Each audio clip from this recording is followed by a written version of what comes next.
Okay. First of all, the way this energy is coming out, this is the card that really drew my attention. Your ship's coming in, something that you have really, really, really waited for a very long time. I usually think of this as like a big opportunity, study abroad, going overseas to do some type of research work for some of you, because that did come through. So for example, you might be studying to be, like a doctor, right? And you're like, oh, I'm just going to be an MD, just like a general practitioner. And then you take a course and then you're just like, you know what? Maybe I want to do public health. Maybe I want to go to like,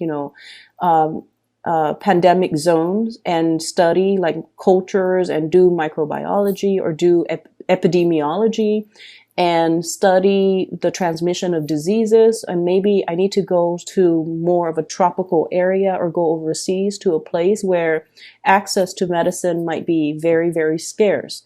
So your family might tell you, family expectations here.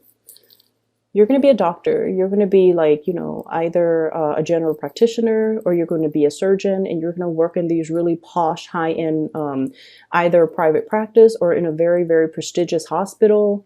And your life is going to be all set. And you're just like, actually, I really want to get into this because I want to help people. And if I want to help people, I want to go to places where the needs are, impoverished neighborhood, underserved communities, especially going overseas to areas that don't have access to healthcare. So that's an example that I saw, so that I'm reiterating it. Okay. And of course, all of you who are watching this are not in med school or not trying to be doctors, but that's a big example that I'm using. Mainly because I feel like you're being groomed for something and it's making you happy, but you're also questioning whether or not you can do something else that is more meaningful. So I see this conflict coming out. On the one hand, you are very, very happy. But on the other hand, you're almost operating from the Aquarius spectrum, where you're wondering, like, what is my contribution to humanity? At the end of the day, it's not so much about what I want, what's making me happy, but how can I share my gifts with the world? How can I make things better for other people? So you're going through a little bit of a soul searching. What's really, really making me happy? Can I really, really be happy when the rest of, humanity is really suffering? So I feel this major maturation process happening here with Leos. And I also feel like you're plugged in, okay, to this collective consciousness where on the one hand, your life might be really happy and dandy.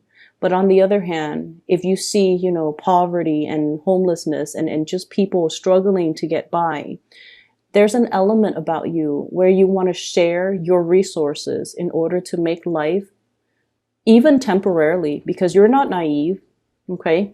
So share your resources, share your skills, share your knowledge to make things better for other people.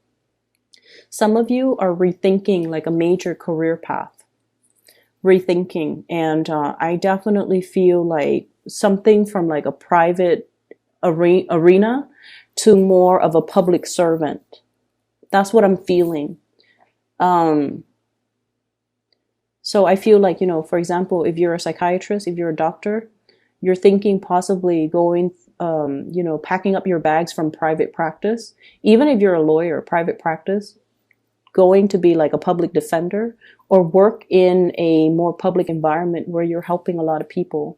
So you do want to, on the one hand, really serve humanity, but you also you're happy where you are. I don't feel like there's problems with this 10 of Cups here. You're very happy and you feel very blessed with everything that you have achieved and everything, all the good things that are coming your way.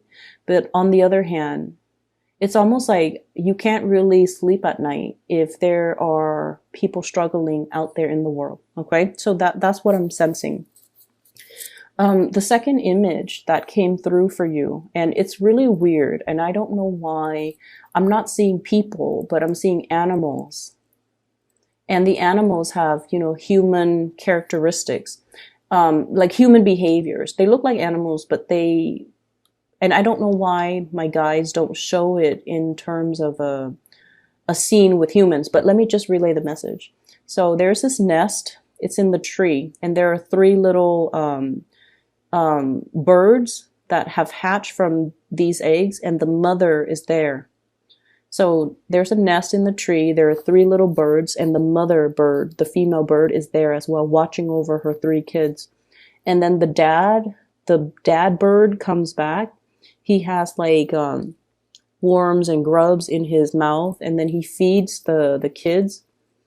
And then the mom and dad seems like they're bickering. So then the dad was all like, okay, I've done my part. I've fed the kids. Now I'm going to go off and play. Okay, so that's like the image that I'm seeing. And that's why I question, like, why don't I see humans? Like, why isn't it just the mom with the kids? Dad comes home, gives them money, and then takes off.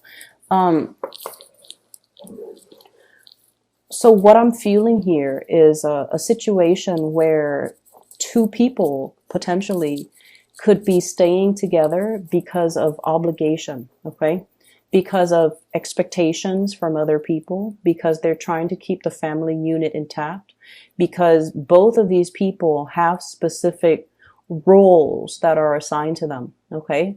So one person could be in charge of taking care of the kids. The other one is like, bringing home the bacon, bringing home the money.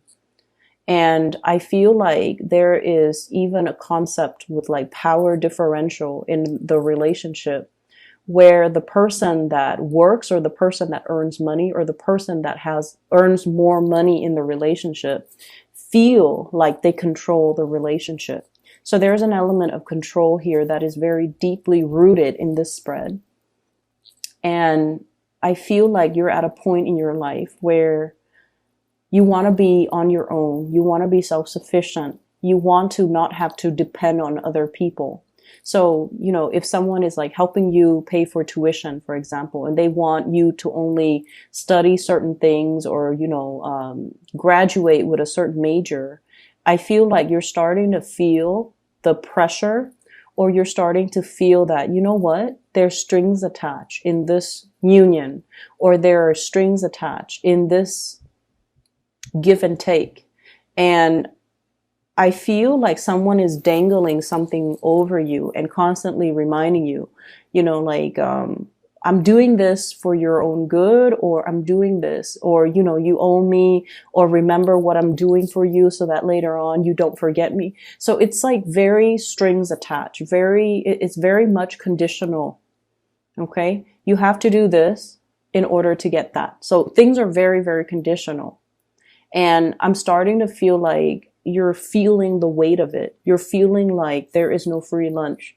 You're feeling as well that the other person is dangling this thing over you. And so your ability to make your own decisions might be severely limited. Okay. I'm sensing as well, in a work environment, there is some type of unfairness that's coming through. First of all, I have here the Eight of Pentacles. Okay, working hard, keeping your nose to the grindstone, in the reverse position, with the Devil in the reverse position. Some of you might physically just be like, this job is not doing it for me anymore, and I'm reassessing whether or not I want to invest more time in it. And then I also feel some imbalances in the work environment where the people that are not really doing their job, they're getting the promotions because they know somebody, because of their connections, or because of like just corruption is such a broad term, but I'm just going to use that. Favoritism, corruption, strings attached. You do this for me and then I do this for you. Like I'll scratch your back and you scratch mine. So it's a very, very, from your end, Leos, it's a very unethical, toxic type of a situation. And I feel like many of you might have already left that situation waiting for new opportunities to come on the horizon for you, and you're prepared because you knew this wasn't working. And then I feel like for some of you, you might stay in a job because of the financial security. It pays the bills. And I feel almost like you've been wanting to leave for quite some time, but you have family, you have people that are financially dependent on you, and it's making it harder and harder and harder. But I feel like this might be the breaking point where you start to realize your worth, and you're starting to want out and seek new opportunities. Okay. And then going back to the birds, okay, the one that brings home the grubs and the worms. He's like, okay, I've done my part. Now I'm going to go off and play. So I definitely feel the weight of responsibilities, obligations, especially when it comes to child rearing, when it comes to family expectations, when it just comes to not being able to get your alone time. Okay. I see a lot of people crowded in an environment. Everything is just very, very crowded. A lot of activities, a lot of things are happening around you. And it seems like you want a moment of peace. You want some solitude. You have a lot of things that you need to get done. So for some of you, if you're working from home, there's like kids running around, or, family members dropping by unannounced, and the doorbell's always ringing, or text messages are constantly dinging, or your phone's always going off, or there's like animals, pets, children, just a whole barrage of activities happening around you.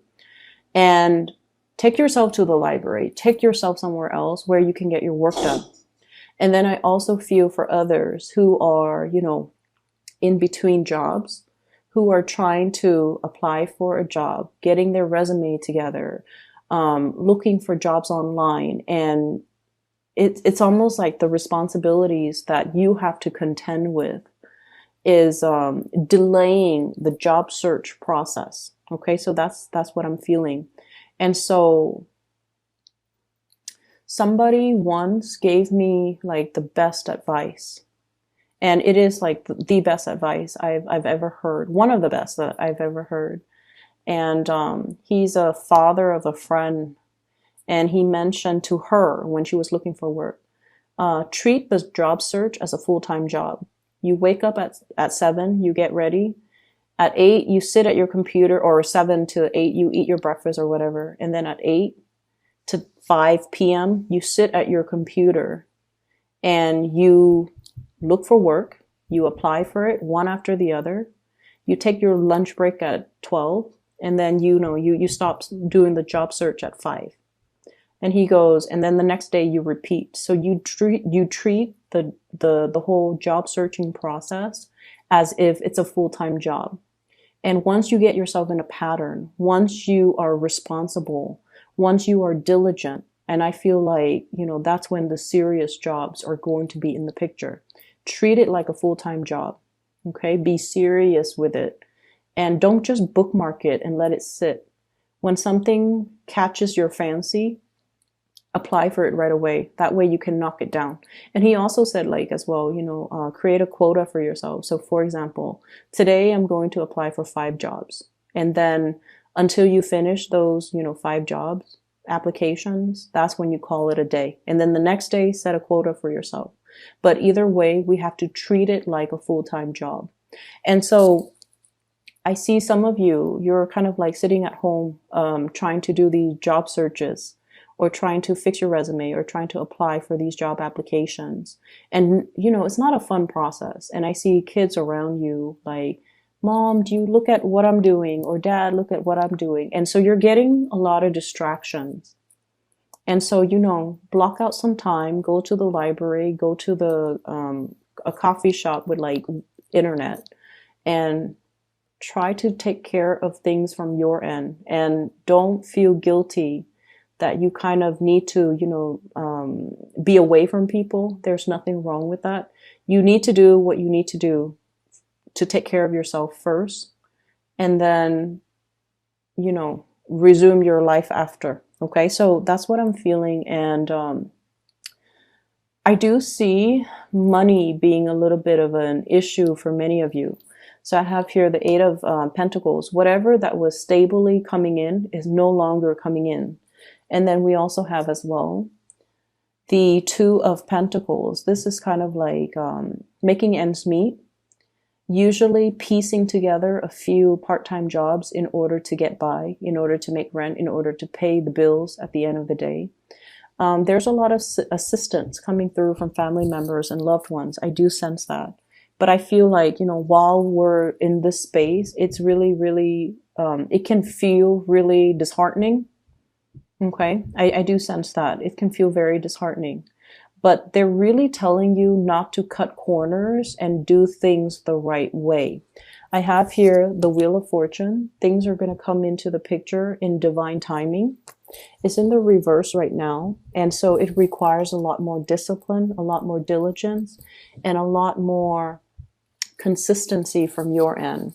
We have as well the Seven of Swords, and this is strongly on top of the Wheel of Fortune. Do not cut corners. Do not take the easy way out. And you really have to commit yourself in order to create the new life or the new job, or to attract the things that you want that are actually going to be good for you. Okay? I'm going to leave it at that, Leo. So honestly, I tried to do a reading for you guys last night, and we have a lot of the repeat cards. Okay, I couldn't see any images last night, so I tried to do it again today, and when I shuffled it out, 4 of these cards were repeat. We have the Tower, the Wheel of Fortune, Seven of Swords, the Judgment card, as well as that, I think it was, no, it actually was the Seven of Pentacles that came out, waiting for a situation, but now you're no longer waiting. Your ship is coming in. And I just feel like, keep at it. Go on your journey. If you need a break away from people in order to get things done for yourself, don't feel bad, okay? This is more about breaking out of the norm, or breaking out of the mold, and finding yourself and finding whatever it is that really strikes your fancy, something that you want to do, even though other people have different expectations of you. So I feel like you're carving that path, or you're paving that path for yourself, so that you can be freed and unencumbered by other people's expectations.